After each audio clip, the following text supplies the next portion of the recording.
I was not born a legend. I was born into uncertainty, into a Virginia plantation where the wind carried more questions than answers. My name is George Washington, and if you think I was destined for greatness, you are mistaken.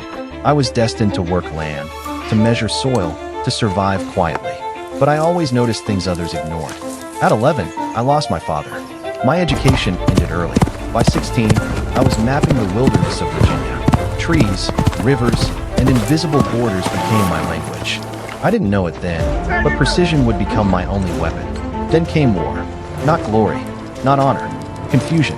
At 22, I was sent into the Ohio Valley.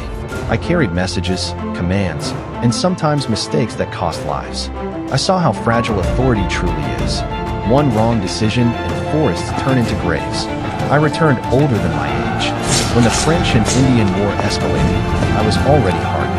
But what I learned there was not strategy, it was restraint. Power without discipline destroys everything it touches. But the colonies were changing. At first, it was whispers, taxes, representation, distance.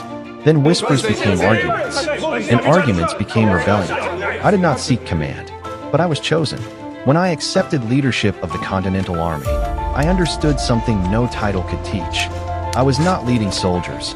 I was holding together an idea that had not yet been proven possible. We had no certainty, no guarantee of survival, only belief. Winter at Valley Forge nearly broke us. Hunger, frost, disease, each day stripped men down to something raw. When victory finally came, it did not feel like triumph. It felt like exhaustion finally allowed to breathe. I could have become a ruler. Many expected it. But power that is not returned becomes tyranny. So I walked away. I returned to Mount Vernon, to silence, to fields I understood better than politics. I believed my work was finished, but history rarely releases those it has used. I became president not once, but twice. Reluctantly, carefully, aware that every precedent I set would shape a nation still learning how to exist. And when I finally refused a third term, it was not retirement.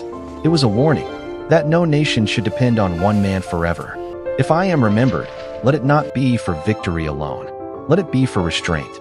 Because sometimes, the hardest battle is knowing when to leave power behind.